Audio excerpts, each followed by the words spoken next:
അവസാനമായി എനിക്ക് നിങ്ങളോട് അഭ്യർത്ഥിക്കാനുള്ളത് 135 കോടി രൂപയായിരുന്നു ഇൻട്രീം സെറ്റിൽമെൻറ്റ് ബോർഡിൻ്റെ മുമ്പിൽ വന്ന മതിയായ ജെന്യൂൻ കാരണമില്ലാതെ എഴുതിത്തള്ളാൻ വേണ്ടി CMRL ഇൻകം ടാക്സിനോട് പറഞ്ഞത്. ഇൻകം ടാക്സ് അത് അംഗീകരിച്ചില്ല. അതിനെതിരായി ഇൻട്രീം സെറ്റിൽമെൻറ്റ് ബോർഡിൽ അപ്പീൽ കൊടുത്തു. അപ്പോൾ അവർ പറഞ്ഞു 135 കോടി രൂപയിൽ 90 കോടി രാഷ്ട്രീയ പാർട്ടികൾക്കും ദേവാലയങ്ങൾക്കും മറ്റ് സ്ഥാപനങ്ങൾക്കും കൊടുത്തതാണ്. 39 കോടി അതർ എക്സ്പെൻസസ് ആണ്. ഇതിൽ 1.72 കോടി രൂപ വീണയ്ക്ക് 2 എഗ്രിമെൻറ്റുമായി ബന്ധപ്പെട്ടുകൊണ്ട് കൊടുത്തതാണ്.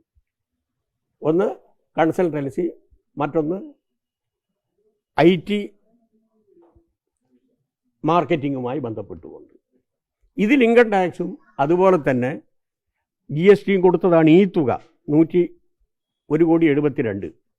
135 കോടിയിൽ 90 കോടി രൂപ വാങ്ങിയതിൽ ദേവാലയങ്ങളേത് കഴിഞ്ഞാൽ 48 കോടിയും രാഷ്ട്രീയ പാർട്ടികൾ വാങ്ങിയതാണ്.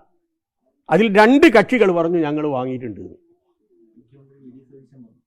മുഖ്യമന്ത്രി VD സതീശനും പറഞ്ഞു. പിണറായി പറഞ്ഞു PV എന്ന് പറയുന്നത് ഞാനല്ല, ഏത് അന്വേഷണത്തിനും തയ്യാറാണ് എന്ന്. അപ്പം ED ഇതിലേക്ക് കൂടി പോകാൻ നിർബന്ധിക്കപ്പെടും, അല്ലെങ്കിൽ അവർ പോകാൻ തയ്യാറാകേണ്ടി വരും. അപ്പം ഇതിൻ്റെ ഭാഗമായി ഞങ്ങൾക്ക് നേരെ വന്ന കൈ നേരെ തിരിഞ്ഞു കുത്താൻ പോകുന്നത് UDFനായിരിക്കും എന്നുള്ളത് ആദ്യം മനസ്സിലായിക്കൊള്ളുക. ഇത് യഥാർത്ഥത്തിൽ ഞാൻ ആദ്യം 2-3 പ്രാവശ്യം ഞാനിത് സൂചിപ്പിച്ചിട്ടുണ്ട്. ഇത് എനിക്ക് തോന്നുന്നത് ഈ രമേശ് ചെന്നിത്തലയോടുള്ള പ്രതികാരം വീട്ടാൻ വേണ്ടി ആരോ ചെയ്ത പണിയാണോ എന്ന് കൂടി ഞാനിപ്പോൾ സംശയിക്കുകയാണ്. ഇത്